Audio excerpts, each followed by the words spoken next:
immigration attorney Christian Rubilar represents 3 women who have been detained, and he joins me now. Thanks very much for your time there, Christian.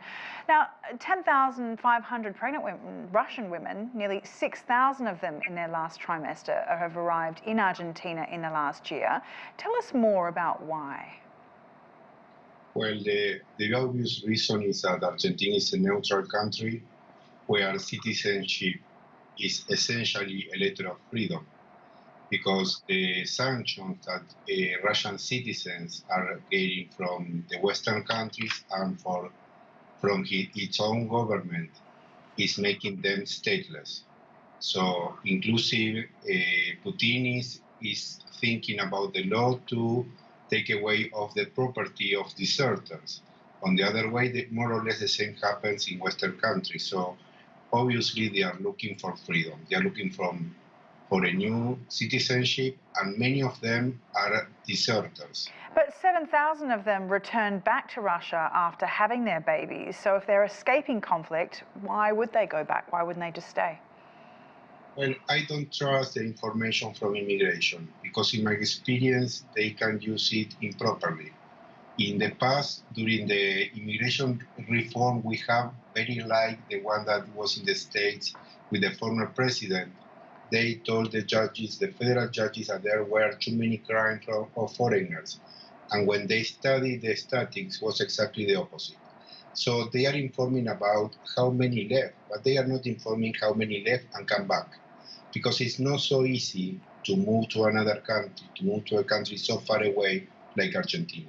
What happens to these women when they arrive? How do they find the right healthcare to have their babies, and who's supporting them if they don't have their loved ones by their side?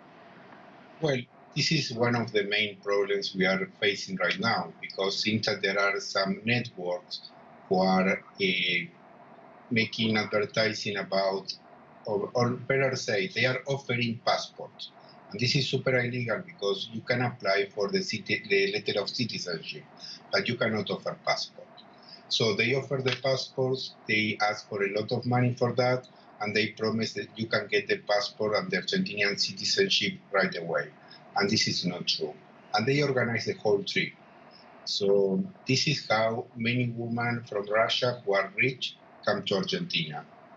So Argentina's immigration office say that this is just a lucrative business for lawyers who are promising Argentinian passports. Are lawyers also milking birth tourism simply for their own financial gain? I'm sorry, I didn't understand you well, but the main problem here is that there are no lawyers. These people who is doing this are paralegals. So they cannot promise something they cannot get, for this very simple reason: they are not lawyers. Okay. But they charge 10 times more than experienced lawyers.